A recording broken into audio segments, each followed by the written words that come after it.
ദൈവത്തിൻ്റെ അതിപരിശുദ്ധ നാമം വാഴ്ത്തപ്പെടുമാറാകട്ടെ. കർത്താവിൻ്റെ സന്നിധിയിൽ നമുക്ക് ഈ പ്രഭാതത്തിൽ കടന്നു വരുവാൻ ദൈവമായ കർത്താവ് നൽകി തന്ന നല്ല അവസരത്തെ ഓർത്ത് ദൈവത്തെ സ്തുതിക്കുന്നു, സ്തോത്രം ചെയ്യുന്നു. എനിക്ക് നിങ്ങളോടൊപ്പം ഈ പകൽക്കാലം ദൈവകൃപയിൽ ആശ്രയിച്ചുകൊണ്ട് ദൈവവചനവുമായി നിൽക്കുവാൻ ദൈവം നൽകി തന്ന നല്ല അവസരത്തിനായിട്ട് ദൈവത്തെ സ്തുതിക്കുന്നു. നമ്മുടെ എല്ലാ ശുശ്രൂഷകളും ദൈവനാമ മഹത്വത്തിനായിരിക്കാനായിട്ടും പ്രത്യേകിച്ച് പെനിയൽ മിഷനിലൂടെ നടന്നുകൊണ്ടിരിക്കുന്നതായിട്ടുള്ള ദൈവിക ശുശ്രൂഷകൾ ഫലപ്രദമായി തീരുവാനും അനേകർക്ക് അനുഗ്രഹമായി ആശ്വാസമായി ദൈവനാമ മഹത്വത്തിനായി തുടർന്നും തീരട്ടെ എന്ന ആത്മാർത്ഥതയോടെ പ്രാർത്ഥിക്കുന്നു. ദൈവം നമ്മെ എല്ലാവരെയും അനുഗ്രഹിക്കട്ടെ. പ്രത്യേകിച്ച് ഈ സൂം മീറ്റിംഗ് ഇത്രമാത്രം അനുഗ്രഹമായി തുടരുന്നതോർത്ത് ദൈവത്തെ സ്തുതിക്കുന്നു. ദൈവകൃപയാൽ കഴിഞ്ഞ 5 വർഷമായി ഞാനും നടത്തിക്കൊണ്ടിരുന്നതായിട്ടുള്ള ആ സൂം പ്രയർ ഇപ്പോഴും തുടരുന്നു. അതോർത്തും നിങ്ങളോടൊപ്പം ദൈവത്തെ സ്തുതിക്കുന്നു. നമ്മൾ ഒരുമിച്ച് നമ്മുടെ ഭവനങ്ങളിലായിരുന്നു കൊണ്ട് അല്പസമയം ദൈവത്തോട് ചേർന്ന് വേറിട്ടിരിപ്പാനായിട്ട് പ്രഭാതത്തിൽ ദൈവകൃപ അനുഭവിപ്പാൻ, കേൾക്കുവാൻ, മനസ്സിലാക്കുവാൻ, ധ്യാനിപ്പാനൊക്കെ ലഭിക്കുന്ന ഇങ്ങനെയുള്ള അവസരങ്ങൾക്കായിട്ട് ദൈവത്തെ സ്തുതിക്കുന്നു. തുടർന്നും ദൈവമായ കർത്താവ് നമ്മെ എല്ലാവരെയും അനുഗ്രഹിക്കട്ടെ എന്ന് പ്രത്യേകമായിട്ട് പ്രാർത്ഥിക്കുന്നു. നമുക്ക് പ്രാർത്ഥനയോടുകൂടെ ദൈവസന്നിധിയിൽ ദൈവജനത്തിന് മുൻപാകെ ആയിരിക്കാം. കഴിഞ്ഞ പ്രാവശ്യം ഞാൻ നിങ്ങളോട് സംസാരിച്ചപ്പോൾ ഇരമ്യാവ് പ്രവാചകൻ്റെ പുസ്തകത്തിൽ നിന്ന് ഒരു മടങ്ങിവരവിനെക്കുറിച്ച് സംസാരിപ്പാനായിട്ട് ദൈവം എനിക്ക് അവസരം നൽകി. വിശ്വാസ ത്യാഗികളായ മക്കളെ, നിങ്ങൾ മടങ്ങി വരുവീൻ എന്നുള്ള വിഷയത്തെക്കുറിച്ചാണ് അന്ന് ഞാൻ സംസാരിച്ചത്. ഇന്ന് ഈ രാവിലെ സമയം ദൈവസന്നിധിയിൽ ഒരുമിച്ച് നമ്മൾ ചിന്തിക്കുവാനായിട്ട് ആഗ്രഹിക്കുന്നതും ഇരമ്യാവ് പ്രവാചകൻ്റെ പുസ്തകം 50-ാം അധ്യായത്തിൻ്റെ 19-ാമത്തെ വാക്യത്തിൽ നിന്നാണ്. ഇരമ്യാവ് പ്രവാചകൻ്റെ പുസ്തകം 50-ാം അധ്യായം 19-ാമത്തെ വാക്യം. പിന്നെ ഞാൻ ഇസ്രയേലിനെ അവൻ്റെ മേച്ചിൽപ്പുറത്തേക്ക് മടക്കി വരുത്തും. അവൻ കർമ്മേലിലും ബാശാനിലും മേഞ്ഞുകൊണ്ടിരിക്കും. എഫ്രൈം മലനാട്ടിലും ഗിലെയാദിലും മേഞ്ഞ് അവന് തൃപ്തി വരും. And I will bring Israel back to his pasture, and he will graze on Carmel and Bashan, and his desire will be satisfied in the hill country of Ephraim and Gilead. യഹോവയായ ദൈവം ഇസ്രയേലിനെ കുറിച്ച് പറയുന്നതായിട്ടുള്ള ഒരു വലിയ സന്ദേശമാണ് നമ്മൾ ഈ വാക്യത്തിലൂടെ വായിച്ച് കേട്ടത്. മടങ്ങിവരവ് എന്ന ആശയമാണ് ഇവിടെയും നിഴലിച്ച് കാണുവാനായിട്ട് കഴിയുന്നത്. ഇവിടെ നമുക്ക് മനസ്സിലാക്കുമ്പോൾ ബാബേലിനെ കുറിച്ചുള്ളതായ ദൈവിക പ്രവചനമാണ് ഈ വാക്യം. ദൈവത്തിങ്കിലേക്ക് മടങ്ങി വരുന്നതായിട്ടുള്ള ആവശ്യകതയെ ഓർമ്മപ്പെടുത്തുന്നു. മാത്രമല്ല, ഇസ്രയേൽ മേച്ചിൽ പുറത്തേക്ക് മടങ്ങി വരണമെന്നും മടങ്ങി വരുമെന്നും അവിടെ അവൻ തൃപ്തി പ്രാപിച്ചുകൊണ്ട് മുന്നോട്ട് പോകും എന്നുള്ളതുമാണ് നമുക്കിവിടെ കാണുവാൻ സാധിക്കുന്നത്. ഇവിടെ നമ്മൾ മനസ്സിലാക്കുമ്പോൾ പ്രത്യേകമായിട്ടുള്ള ചില ആശയങ്ങളാണ് ഈ വാക്യത്തിലൂടെ നമുക്ക് പഠിക്കുവാനായിട്ട് സാധിക്കുന്നത്. God's restoration and provision for his people, highlighting the themes of hope, renewal and divine care. ഈ വിഷയങ്ങളെക്കുറിച്ചാണ്, പ്രത്യേകിച്ച് ദൈവികമായ കരുതലിനെക്കുറിച്ചും ദൈവത്തിൻ്റെ പ്രത്യേകമായുള്ള പുതുക്കത്തെക്കുറിച്ചും ദൈവത്തിൻ്റെ പ്രത്യേകമായിട്ടുള്ള പ്രത്യാശയെക്കുറിച്ചൊക്കെ നമുക്ക് ഈ വാക്യങ്ങളിൽ പഠിക്കുവാനായിട്ട് സാധിക്കും. ഇവിടെ നമ്മൾ മനസ്സിലാക്കുമ്പോൾ ഇസ്രയേൽ ജനത്തെ ഒരു ആടിനോട് അല്ലെങ്കിൽ ആട്ടിൻകൂട്ടത്തോട് തുലനം ചെയ്ത് പലയിടങ്ങളിൽ സംസാരിച്ചിട്ടുണ്ട്. ഇതിനെ തന്നെ 17-ാം വാക്യത്തിൽ പറയുന്നു, ഇസ്രയേൽ ചിന്നിപ്പോയ ആട്ടിൻകൂട്ടമാകുന്നു എന്നാണ് പറയുന്നത്. കർത്താവായ യേശുക്രിസ്തു ഒരിക്കലും ഇങ്ങനെ പറഞ്ഞു, ജനത്തെ ഇടയനില്ലാത്ത ആടുകളെ പോലെ ചിന്നിച്ചിതറിയവരായി കണ്ടതുകൊണ്ട് അവരോട് മനസ്സലിഞ്ഞു എന്ന്. 100-ാം സങ്കീർത്തനം 3-ാമത്തെ വാക്യത്തിൽ നമ്മൾ വായിക്കുന്നു. 100-ാം സങ്കീർത്തനം 3-ാമത്തെ വാക്യം, യഹോവ തന്നെ ദൈവമെന്ന് അറിവീൻ, അവൻ നമ്മെ ഉണ്ടാക്കി, നാം അവനുള്ളവരാകുന്നു, നാം അവൻ്റെ ജനവും അവൻ്റെ കൈക്കലെ ആടുകളും തന്നെ. ഇവിടെ നമുക്ക് കാണുവാൻ സാധിക്കുന്നത് ദൈവജനത്തെ ആടുകളോടും യേശുക്രിസ്തുവിനെ ഇടയനോടും തുല്യപ്പെടുത്തുന്നതായിട്ടുള്ള അനേക ചിന്തകൾ നമുക്ക് കാണുവാനായിട്ട് സാധിക്കും. ഒരു ഇടയനുണ്ട്, ഒരാട്ടിൻകൂട്ടമുണ്ട്, അവർക്ക് മേയുവാനായിട്ട് ഒരു മേച്ചിൽ സ്ഥലവുമുണ്ട്. ഇതാണ് ഇവിടുത്തെ വിഷയം. നമ്മൾ മനസ്സിലാക്കുമ്പോൾ കർത്താവായ യേശുക്രിസ്തു യോഹന്നാന്റെ സുവിശേഷം 10-ാം അധ്യായത്തിൽ ഞാൻ നല്ല ഇടയനാകുന്നു, നല്ല ഇടയൻ ആടുകൾക്ക് വേണ്ടി തൻ്റെ ജീവനെ കൊടുക്കുന്നു എന്ന് പറഞ്ഞുകൊണ്ട് കർത്താവ് സംസാരിക്കുമ്പോൾ ആ അധ്യായത്തിൽ തന്നെ അതിൻ്റെ 9-ാം വാക്യത്തിൽ ഇങ്ങനെ പറയുന്നു, ഞാൻ വാതിലാകുന്നു, എന്നിലൂടെ കടക്കുന്നവൻ പുറത്തു വരികയും അകത്തു വരികയും പുറത്തു പോകുകയും മേച്ചൽ കണ്ടെത്തുകയും ചെയ്യും. അപ്പോൾ ഈ വാക്യങ്ങളെ നമ്മൾ ഓർമ്മപ്പെടുത്തുന്നത് എന്താണ്? കർത്താവായ യേശുക്രിസ്തുവിനോട് ചേർന്നുള്ള ഒരു വിശ്വാസിയുടെ ജീവിതം അതൊരു മേച്ചൽ സ്ഥലമായി കാണുമ്പോൾ അവനത് സമ്പുഷ്ടി അല്ലെങ്കിൽ സന്തുഷ്ടിയുള്ളവരായി അല്ലെങ്കിൽ പുഷ്ടി പ്രാപിക്കുന്ന അനുഭവത്തിലേക്ക് അവനെ നയിക്കുന്നു എന്നാണ് നമുക്കിവിടെ കാണുവാൻ സാധിക്കുന്നത്. ഇവിടെ നമ്മൾ വായിച്ചതായിട്ടുള്ള വാക്യത്തിൽ 4 സ്ഥലങ്ങളെക്കുറിച്ച് നമ്മൾ വായിച്ചു. വേദപുസ്തകത്തിൽ സ്ഥലങ്ങൾക്ക് ഒത്തിരി പ്രത്യേകതകളുണ്ട്, ഒത്തിരി അർത്ഥവ്യാപ്തിയുണ്ട്. ഇവിടെ നമുക്ക് കാണാൻ കഴിയുന്നത് ദൈവജനം മേയേണ്ട സ്ഥലം എവിടെയാണ്, ദൈവജനം കർത്താവിനോടുകൂടെ വസിക്കേണ്ട ഇടം എവിടെയാണ്, ആ ഇടത്ത് മേഞ്ഞാൽ അല്ലെ ആ ഇടത്ത് ജീവിച്ചാൽ സംതൃപ്തി ഉണ്ടാകും. അപ്പോൾ ഈ തരത്തിലുള്ള വിശ്വാസ ജീവിതത്തെ നമുക്കൊന്ന് വർദ്ധിപ്പിക്കുവാനായിട്ട് ഇടയാകേണ്ടത് ഏറ്റവും ആവശ്യമാണ്. ഇവിടെ നമുക്കറിയാം, ഒരു ആത്മീകമായ അനുഭവത്തിലേക്ക് നമ്മെ കൊണ്ടുപോവുകയാണ്. ഒന്നാമത്തെ സ്ഥലപ്പേര് നിങ്ങൾ ശ്രദ്ധിച്ചു കാണും, കർമ്മേൽ എന്ന വാക്കാണ്. കർമ്മേൽ എന്ന വാക്ക്, കർമ്മേൽ എന്ന സ്ഥലപ്പേര് നമ്മുടെ മനസ്സിലേക്ക് കടന്നു വരുമ്പോഴേ നമ്മുടെ മനസ്സിലേക്ക് വരുന്നത് എന്താണ്? ഏലിയാവിനെയും ഏലിയാവുമായി ചേർന്ന യാഗത്തെയുമാണ്. അവിടെ നമുക്ക് ഒരു കാര്യം വ്യക്തമായി പഠിക്കുവാൻ കഴിയുന്നത്, ഏലിയാവ് കർമ്മേലിൽ ചെയ്തതായിട്ടുള്ള ശുശ്രൂഷ എന്ത് എന്ന് ചോദിച്ചാൽ ഒറ്റ വാക്കിൽ നമുക്ക് ഇങ്ങനെ പറയുവാൻ സാധിക്കും, യഹോവ ജീവനുള്ള ദൈവമെന്ന് വെളിപ്പെടുത്തിയ ഇടമാണ് കർമ്മേൽ.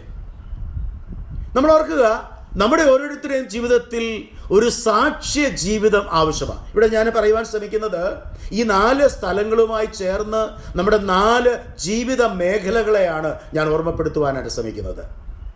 ഇവിടെ കർമ്മേൽ എന്ന ആ സ്ഥലത്ത് ഉണ്ടാകേണ്ടത് ഒരു യഥാർത്ഥ സാക്ഷ്യ ജീവിതമാണ്. ഈ സാക്ഷ്യ ജീവിതം എന്ന് പറയുമ്പോൾ ഇന്ന് നമ്മൾ ലോകത്തിലേക്ക് കണ്ണോടിച്ച് നോക്കുമ്പോൾ, ക്രൈസ്തവ ലോകത്തിലേക്ക് കണ്ണോടിച്ച് നോക്കിയാൽ ക്രിസ്ത്യാനികളെന്ന് അഭിമാനിക്കുന്ന ആളുകളുടെ ജീവിതം സാക്ഷ്യമില്ലാത്തതാണ്. എവിടെയാണ് മാതൃക ഉണ്ടായിരിക്കേണ്ടത്? എവിടെയാണ് മാതൃക ഉള്ളത്? കർത്താവ് യേശുക്രിസ്തു പറഞ്ഞു, മത്തായിയുടെ സുവിശേഷം 5-ാം അധ്യായം 16-ാം വാക്യത്തിൽ പറയുകയാണ്, ആകയാൽ നിങ്ങളുടെ നല്ല പ്രവൃത്തികളെ കണ്ടിട്ട് സ്വർഗസ്ഥനായ പിതാവിനെ മഹത്വപ്പെടുത്തേണ്ടതിന് നിങ്ങളുടെ വെളിച്ചം അവരുടെ മുൻപിൽ പ്രകാശിക്കട്ടെ എന്ന്. അപ്പം നിങ്ങൾ സാക്ഷികളാകണം എന്ന് പറയുന്നു.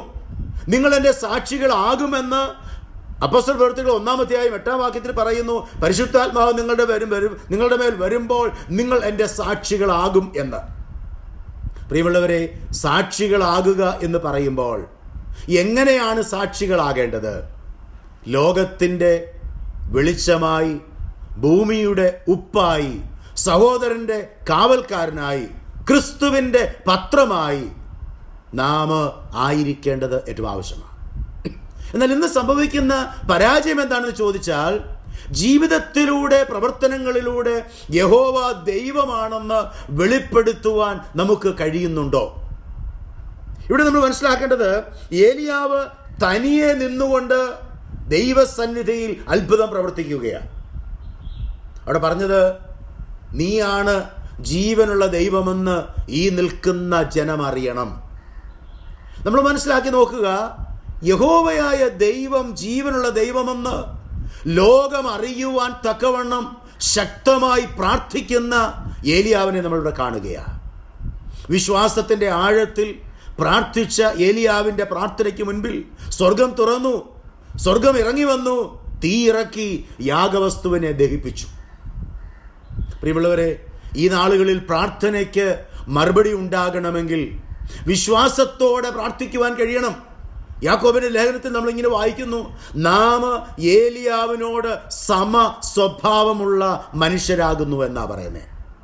ഞാൻ നിങ്ങളും പ്രാർത്ഥിക്കുമ്പോൾ, എന്നിട്ട് അവിടെ ഉദാഹരണം പറയുന്നുണ്ട്, അവൻ മഴയ്ക്കായി പ്രാർത്ഥിച്ചു, മഴ പെയ്തു. മഴ പെയ്യണ്ട എന്ന് പറഞ്ഞപ്പോൾ 3 വർഷത്തേക്ക് മഴ പെയ്തില്ല എന്നും പറയുന്നു. എന്നിട്ടാ പറയുന്നത് ഏലിയാവ് നമ്മെപ്പോലെ ഒരുത്തനാണെന്ന്. ആണോ? അങ്ങനെയെങ്കിൽ വിശ്വാസ ജീവിതത്തിൽ നമുക്ക് ഈ നാളുകളിൽ യഹോവ ദൈവമാണെന്ന് നമ്മുടെ ജീവിതത്തിലൂടെ വെളിപ്പെടുത്തുവാൻ കഴിയണം. നമ്മുടെ സാക്ഷ്യ ജീവിതം എങ്ങനെയുണ്ട്?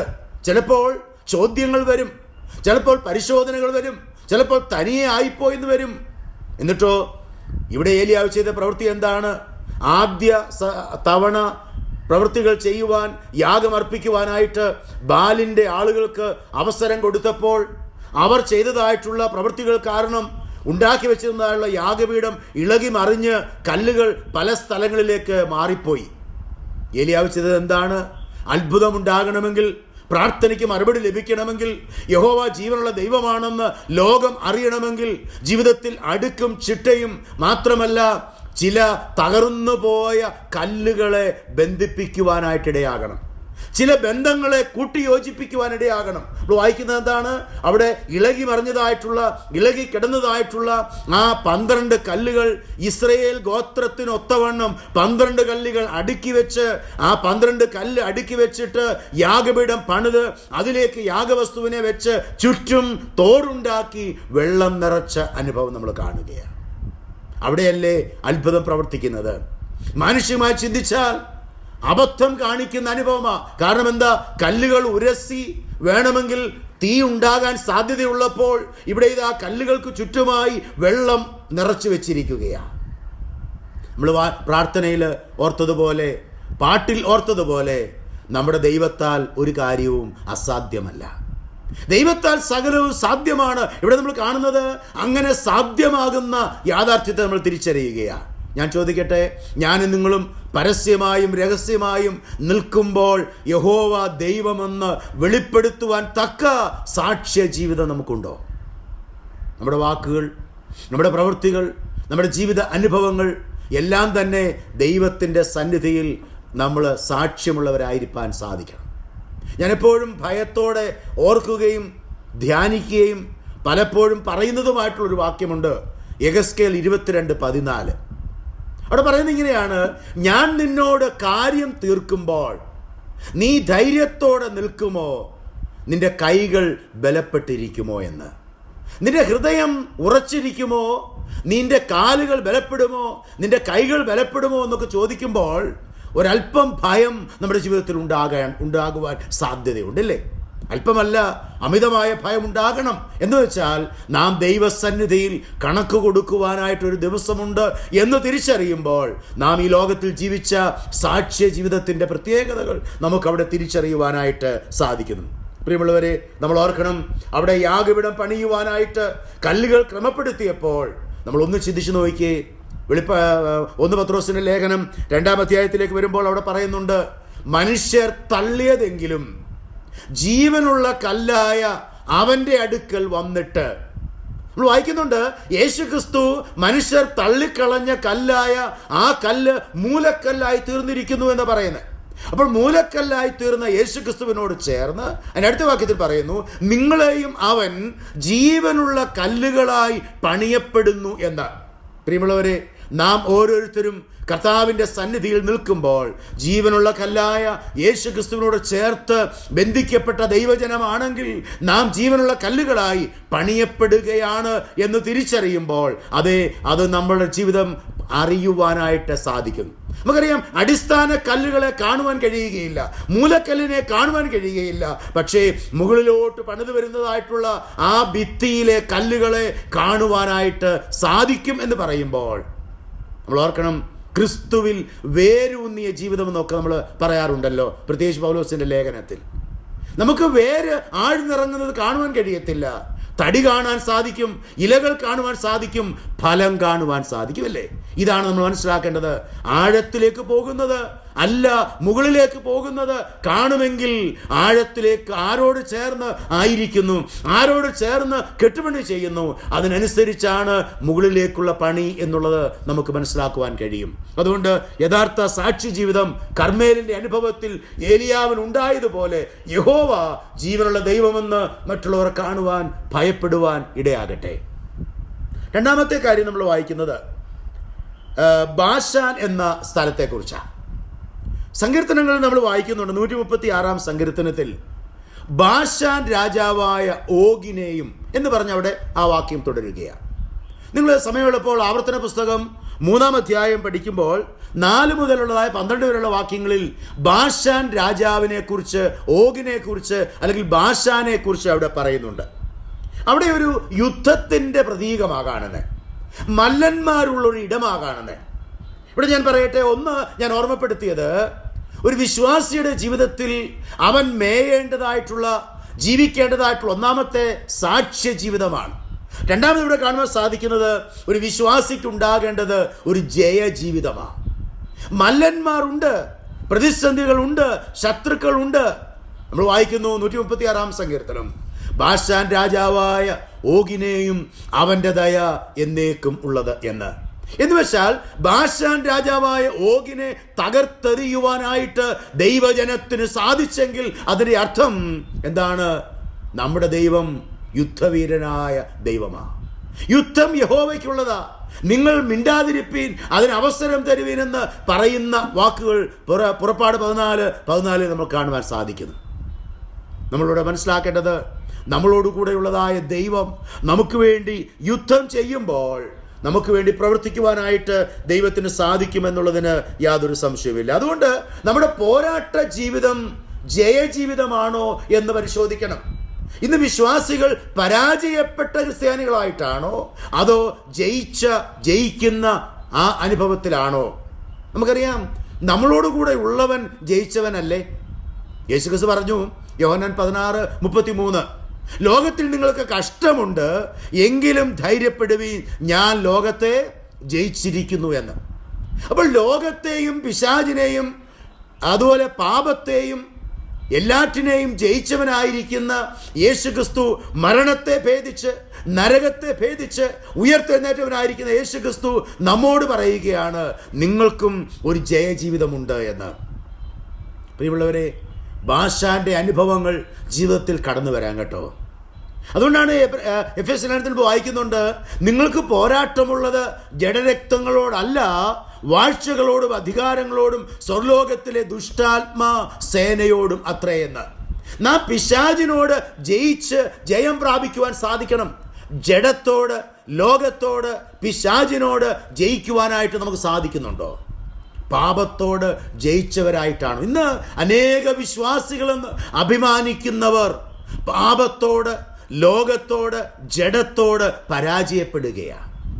എന്നാൽ ദൈവം നമുക്ക് തന്നിരിക്കുന്നത് ഒരു ജയജീവിതമാണ്. ഞാൻ പറയട്ടെ, ദൈവം തരുവാൻ ആഗ്രഹിക്കുന്ന അനുഗ്രഹങ്ങളെ അവൻ തരും. അതിന് മുൻപിലുള്ള തടസ്സങ്ങളെ കർത്താവ് മാറ്റും. നമ്മൾ ചിന്തിച്ചു നോക്കിയേ, യെരിഹോ പട്ടണം നിന്റെ മുൻപിലുണ്ടെങ്കിൽ, അത് നീ പിടിച്ചെടുക്കുവാൻ പോകുന്നെങ്കിൽ, അതിന് ചുറ്റുമുള്ള മതിലിനെ കുറിച്ച് നീ ഭയപ്പെടേണ്ട. ആ മതിലിനെ തകർക്കുവാൻ ദൈവത്തിന് സാധിക്കും.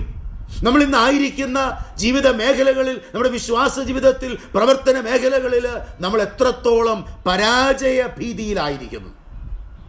ഇന്ന് അനേകം ആളുകൾ പരാജയപ്പെട്ട ക്രിസ്ത്യാനികളാണ്. ഞാനത് പറയുന്നതിൽ എന്നോട് ക്ഷമിക്കണം. ഇന്ന് ജയജീവിതം നയിക്കുന്ന ക്രിസ്ത്യാനികൾ വളരെ കുറവാണ്. കുറച്ച് പാരമ്പര്യവും കുറച്ച് മറ്റു കാര്യങ്ങളും വെച്ചുകൊണ്ട് ആഴ്ചയിൽ ഒരിക്കൽ ആരാധനയ്ക്ക് പോകുന്നു, അല്ലെങ്കിൽ ചടങ്ങുകൾ വരുമ്പോൾ അതിന് പോകുന്നു. അങ്ങനെ മാത്രം ജീവിക്കുന്ന അനേകം ആളുകൾ. എന്നാൽ ചോദിക്കട്ടെ, വിശ്വാസത്തിന്റെ പരിശോധന വരുമ്പോൾ ആ വിശ്വാസത്തിന്റെ പരിശോധനയിൽ ജയിക്കാൻ സാധിക്കുന്നുണ്ടോ? കർത്താവായ യേശുക്രിസ്തു പരീക്ഷയിൽ ജയിച്ചപ്പോൾ പറഞ്ഞ വാക്കുകൾ നമുക്കറിയാം.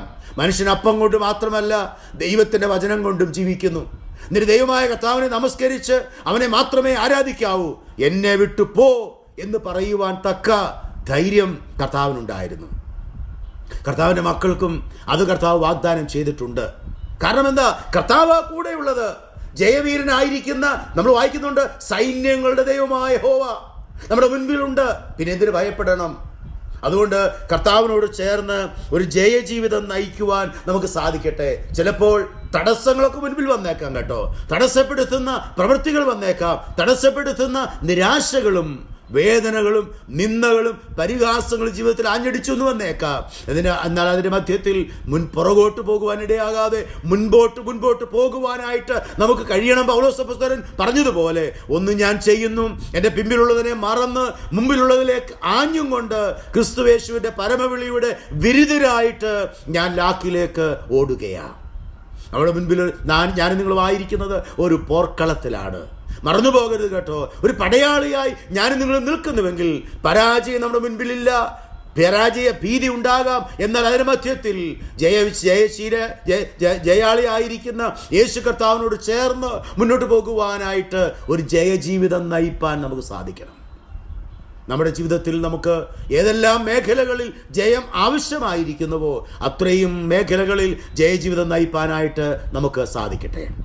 മൂന്നാമത്തെ ഭാഗം നമ്മൾ വായിക്കുന്നത്, എന്നിട്ട് ഇവിടെ ഈ രണ്ട് ഭാഗങ്ങൾ നമ്മൾ ശ്രദ്ധിച്ചല്ലോ. ഞാൻ ഇസ്രായേലിനെ അവൻ്റെ മേച്ചിൽപ്പുറത്തും അടക്കി വരുത്തും, അവൻ കർമ്മേലിലും ബാശാനിലും മേഞ്ഞുകൊണ്ടിരിക്കും. അത് ഞാൻ പറഞ്ഞല്ലോ, ഒരു സാക്ഷ്യ ജീവിതവും ഒരു ജയജീവിതവും തുടരേണ്ട ഒരു കാര്യമാണ്. ജീവിതത്തിൽ കണ്ടിന്യൂ ചെയ്യേണ്ട ഒരു കാര്യമാണ്. ഇത് രണ്ടാമത്തെ ഭാഗത്തേക്ക് വരട്ടെ. ഇവിടെ പറയുന്നു, എഫ്രൈം മലനാട്ടിലും ഗിലെയാദിലും മേഞ്ഞ് അവന് തൃപ്തി വരും. ഇവിടെ നമുക്ക് കാണുവാൻ സാധിക്കുന്ന രണ്ട് സ്ഥലപ്പേര്. ഒന്ന് എഫ്രൈം മലനാടാണ്. എഫ്രൈം മലനാട് എൻ്റെ മനസ്സിലേക്ക് പെട്ടെന്ന് ഓടി വന്നത് മറ്റാരെയുമല്ല, എൽക്കാനയുടെ ഭാര്യയായ ഹന്നയെക്കുറിച്ചാണ്. നമ്മൾ വായിക്കുന്നുണ്ട്, എഫ്രൈം മലനാട്ടിൽ എൽക്കാന എന്നു പേരുള്ള ഒരുത്തനുണ്ടായിരുന്നു. അവന് 2 ഭാര്യമാരുണ്ടായിരുന്നു, പെനീന, ഹന്ന. ഓക്കെ, ഹന്നയെക്കുറിച്ച് നമുക്ക് അറിയാമല്ലോ. ആ എഫ്രൈം മലനാട്ടിൽ ഹന്നയുടെ ജീവിതത്തിൽ ഉണ്ടായ പ്രത്യേകത എന്താണെന്ന് അറിയാമോ? ഒരു തികഞ്ഞ പ്രാർത്ഥനാ ജീവിതമാണ്. ഞാനും നിങ്ങളും കർത്താവിനോട് ചേർന്ന് ഈ ലോകത്തിൽ ജീവിക്കുമ്പോൾ സാക്ഷ്യ ജീവിതവും ജയജീവിതവും നയിക്കണമെങ്കിൽ ഒരു പ്രാർത്ഥനാ ജീവിതം ആവശ്യമാണ്. പ്രാർത്ഥനാ ജീവിതം ഇല്ലാത്ത ക്രിസ്ത്യാനി ശുഷ്കിച്ച വിശ്വാസിയാണ്. ഒന്നും ഫലമില്ലാത്ത, ശരിക്കും ശക്തിയില്ലാത്ത ഒരു വിശ്വാസിയാണ്. ഇവിടെ കാണുവാൻ സാധിക്കുന്നത്, തകർന്ന ഹൃദയത്തോടുകൂടെ, തകർന്ന മനസ്സോടുകൂടെ ദൈവസന്നിധിയിലേക്ക് വന്ന് അനുഗ്രഹം പ്രാപിപ്പാൻ സാധിച്ച ഒരു വ്യക്തിയാണ് ഹന്ന എന്ന ഒരു സ്ത്രീ. അവളുടെ മനസ്സിലെ വേദനകൾ, അവളുടെ ഭാരങ്ങൾ, അവളുടെ നിന്ദകൾ, പരിഹാസങ്ങൾ എല്ലാം തന്നെ ദൈവകരങ്ങളിൽ ഇറക്കി വയ്ക്കുവാൻ സാധിച്ചപ്പോൾ നമ്മൾ വായിക്കുന്നു, അവളുടെ ഹൃദയം ദൈവസന്നിധിയിൽ പകർന്നപ്പോൾ അവളുടെ മനസ്സ് അറിയുന്ന കർത്താവ് ആ ഭാരങ്ങളെ ഏറ്റെടുത്തു എന്ന് കണ്ടപ്പോൾ പിന്നെ അവളുടെ മുഖം വാടിയില്ല എന്ന് നമ്മൾ വായിക്കുന്നു. ഇതല്ലേ ആവശ്യമായിരിക്കുന്നത്? പ്രാർത്ഥനയിലൂടെ ഉടലെടുക്കേണ്ട പ്രത്യേകത എന്താണെന്ന് ചോദിച്ചാൽ, അവങ്കിലേക്ക് നോക്കിയവർ പ്രകാശിതരായി, അവരുടെ മുഖം ലജ്ജിച്ചു പോയതില്ല. അതെ, ലജ്ജിക്കാതെ നമ്മളെ നിർത്തുന്ന, പ്രാർത്ഥനയ്ക്ക് മറുപടി തരുന്ന ഒരു ദൈവമുണ്ട് എന്ന് പറയുമ്പോൾ, എൽക്കാനയുടെ അല്ലെങ്കിൽ ഹന്നയുടെ പ്രാർത്ഥന കേട്ട് പിറ്റേ വർഷം അവൾക്കൊരു മകനെ കൊടുത്തെങ്കിൽ ആ ദൈവം നമ്മുടെ ദൈവമാണ്. ഹൃദയങ്ങളെ ദൈവസന്നിധിയിൽ ഏകാഗ്രപ്പെടുത്തുവാൻ കഴിയുന്നുണ്ടോ? നമ്മൾ എത്രമാത്രം ദൈവസന്നിധിയിൽ പ്രാർത്ഥനയോടുകൂടെ ആയിരിക്കാൻ കഴിയുന്നു? ഞാൻ കാലത്തും ഉച്ചയ്ക്കും വൈകിട്ടും സങ്കടം ബോധിപ്പിച്ച് കരയുമെന്ന് ദാവീദിന് പറയുവാൻ സാധിച്ചെങ്കിൽ, ദാനിയേൽ പ്രതിസന്ധിയുടെ മധ്യത്തിൽ മുമ്പ് ചെയ്തു വന്നതുപോലെ യെരുശലേമിന് നേരെ കിളിവാതിൽ തുറന്നുകൊണ്ട് 3 വട്ടം പ്രാർത്ഥിച്ചെങ്കിൽ, ഇടവിടാതെ മടുത്തു പോകാതെ എപ്പോഴും പ്രാർത്ഥിക്കണമെന്നുള്ളത്, ആത്മാവ് ഒരുക്കമുള്ളത്, ജഡം ബലഹീനം, അതുകൊണ്ട് പരീക്ഷയിൽ അകപ്പെടാതിരിക്കാൻ ഉണർന്നിരുന്ന് പ്രാർത്ഥിക്കണമെന്നുള്ള കർത്താവിൻ്റെ പ്രാർത്ഥന ആഹ്വാനം ശ്രദ്ധിച്ചുകൊണ്ട് ഈ ദിവസങ്ങളിൽ പ്രാർത്ഥനാ ജീവിതത്തിൽ മുന്നേറുവാൻ തക്കവണ്ണം നമുക്ക് സാധിക്കട്ടെ. അതുകൊണ്ട് ഈ ഒരു അനുഭവത്തിൽ നമുക്ക് തൃപ്തിയോടെ, പ്രാർത്ഥനയിൽ നമ്മൾ തൃപ്തരാണോ? ഇല്ലാത്തതിനെ ഓർത്ത് വ്യാകുലപ്പെടുന്ന അനുഭവത്തിലല്ലേ നമ്മൾ പലപ്പോഴും? ഉള്ളതിനെ ഓർത്ത് സംതൃപ്തിയോടുകൂടെ, സ്തോത്രത്തോടുകൂടെ ദൈവസന്നിധിയിലായിരിക്കാൻ കഴിയുന്നുണ്ടോ എന്നും ചിന്തിപ്പാൻ സാധിക്കട്ടെ. നാലാമതായിട്ട് അവിടെ പറയുന്നത് ഗിലെയാദ് എന്നുള്ള വാക്കാണ്. ഗിലെയാദ് എന്ന് പറഞ്ഞാൽ, ഞാനിതിൻ്റെ അർത്ഥങ്ങളൊക്കെ പറയുവാനായിട്ട് പോയാൽ ഒത്തിരി സമയമെടുക്കുമല്ലോ. ഗിലെയാദ് എന്ന വാക്ക് എന്നെ ചിന്തിപ്പിച്ചത് ഒരു ആശ്രയ ജീവിതത്തെക്കുറിച്ചാണ് പറയുന്നത്. കടുപ്പമുള്ളത്, ഉറപ്പുള്ളത് എന്നൊക്കെയാണല്ലോ ഗിലെയാദ് എന്ന വാക്കിൻ്റെ അർത്ഥം. ഒരു ആശ്രയ ജീവിതം എന്ന് വെച്ചാൽ നമുക്ക് കാണുവാൻ കഴിയുന്നത്, ഗോഡ്സ് പ്രൊവിഷൻ ആൻഡ് കെയർ അവിടെ കാണുന്നത് അല്ലേ. എന്ന് വെച്ചാൽ എന്താണ്? ദൈവത്തിൽ ആശ്രയിക്കുക, ദൈവത്തിൽ തന്നെ ആശ്രയിക്കുക.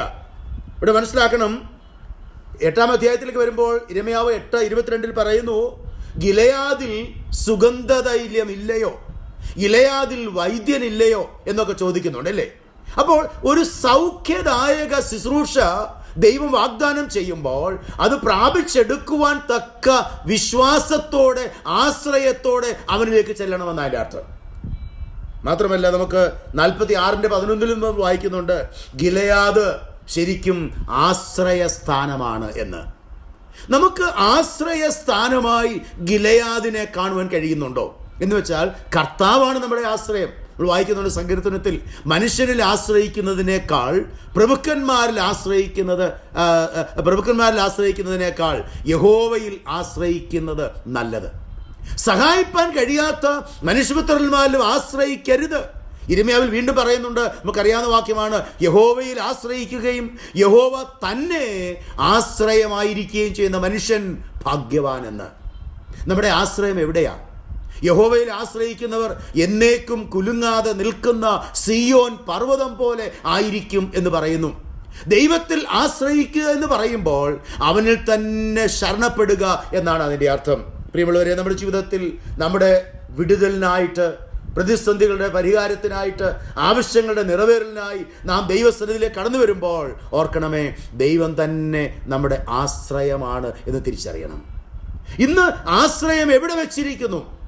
മനുഷ്യനിലാണോ മറ്റ് ജീവിത സാഹചര്യങ്ങളിലാണോ എന്ന് ഓർക്കണം.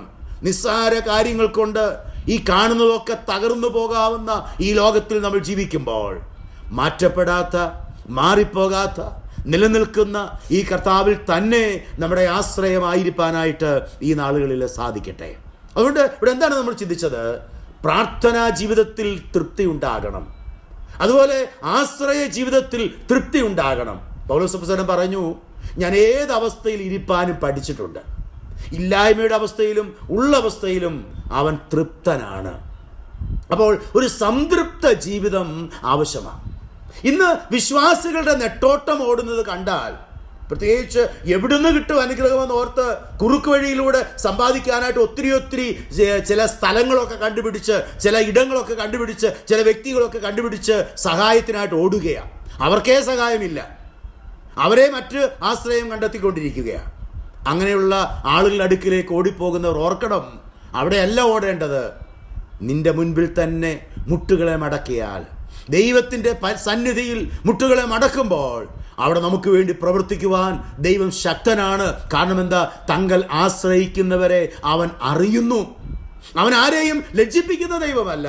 ഈ ദൈവത്തിൻ്റെ കരങ്ങളിലേക്ക് നമ്മെ തന്നെ വിട്ടുകൊടുക്കുവാനായിട്ട് സാധിക്കുമോ? പ്രിയമുള്ള ദൈവമക്കളെ, നമ്മുടെ ജീവിതത്തിൽ ഒരു ഇസ്രായേൽ ജനം തങ്കലേക്ക് മടങ്ങി വരണമെന്നും മേയേണ്ട സ്ഥലത്തേക്ക് മടങ്ങി വന്ന് മേഞ്ഞുകൊണ്ടിരിക്കണമെന്നും അതേ അവർക്ക് തൃപ്തി വരുമെന്നും പറഞ്ഞ് ദൈവമായ കർത്താവ് അവരെ മടക്കി വിളിച്ചെങ്കിൽ, ഇന്ന് ഈ പകൽക്കാലം നമ്മെയും അവൻ മടക്കി വിളിക്കുകയാണ്.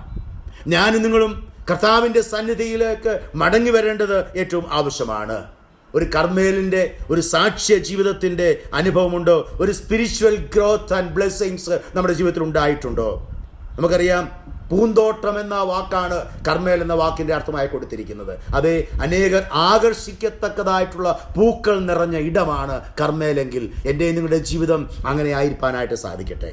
രണ്ടാമത് ഞാൻ പറഞ്ഞത് സ്മൂത്ത് ഓർ സ്റ്റോണി പ്ലെയിൻ എന്നാണ് ബാഷാൻ എന്ന വാക്കിൻ്റെ അർത്ഥം. അതായത് സ്ട്രെങ്ത് ആൻഡ് പവർ. പരാജയ ഭീതി മുന്നിലുണ്ട്, പക്ഷേ ജയിക്കുവാൻ ശക്തനായ ജയിച്ചവൻ നമ്മോടുകൂടെ ഉള്ളപ്പോൾ നമ്മൾ ജയിക്കുന്നവരാണ്, ജയിക്കേണ്ടവരാണ്, ജയിക്കാനായി ജനിച്ചവരാണ് എന്ന ബോധ്യത്തോടുകൂടെ ജീവിപ്പാൻ തക്കവണ്ണം നമുക്ക് സാധിക്കട്ടെ. ഒരു ജയജീവിതം നമുക്കുണ്ടായി നമുക്ക് തൃപ്തി പ്രാപിപ്പാനായിട്ട് സാധിക്കണം. മൂന്നാമതായി ഞാൻ പറഞ്ഞത്, എഫ്രൈം ഒരു പ്രാർത്ഥനാ ജീവിതത്തെ കാണിക്കുകയാണ്. നമുക്ക് അവിടെ തൃപ്തി പ്രാപിച്ചുകൊണ്ട് മുന്നോട്ട് പോകുവാൻ സാധിക്കട്ടെ. അതുകൊണ്ട് ദൈവികമായിട്ടുള്ള ഡബിൾ ഫ്രൂട്ട്ഫുൾനെസ് എന്ന ഈ എഫ്രൈം എന്ന വാക്കിൻ്റെ അർത്ഥം അവിടെ കൊടുത്തേക്കുന്നത്. ഇരട്ടി ഫലം കൊടുക്കുന്ന അനുഭവം പ്രാർത്ഥനാ ജീവിതത്തിൽ ഇരട്ടി ഫലം കൊടുക്കുവാനായിട്ട് സാധിക്കട്ടെ. ഒടുവിൽ ഞാൻ പറഞ്ഞത്, ആശ്രയം, സൗഖ്യം കർത്താവിലുണ്ട് കേട്ടോ. വൈദ്യൻ നമ്മോടൊപ്പമുണ്ട്. നമ്മൾ അവനിലേക്ക് വന്നാൽ അവൻ നമ്മെ സൗഖ്യമാക്കും. ഞാൻ നിന്നെ സൗഖ്യമാക്കുന്ന യഹോവ ആകുന്നു. ദൈവങ്ങൾ നമ്മെ തന്നെ വിട്ടുകൊടുക്കാം. ഈ കർത്താവിൽ ആശ്രയിച്ച് തൃപ്തി പ്രാപിച്ചുകൊണ്ട് കർത്താവ് ആഗ്രഹിക്കുന്നതിലേക്ക് മടങ്ങി വന്ന് മേഞ്ഞുകൊണ്ടിരിപ്പാൻ ഞാൻ നിങ്ങളും മേഞ്ഞുകൊണ്ടിരിക്കുന്ന ഇടം എവിടെയാണ്? നമ്മുടെ ജീവിതങ്ങളെ പരിശോധിക്കാം. ഈ വചനങ്ങളാൽ ദൈവം നമ്മെ എല്ലാവരെയും അനുഗ്രഹിക്കുകയും സഹായിക്കുകയും ചെയ്യുമാറാകട്ടെ.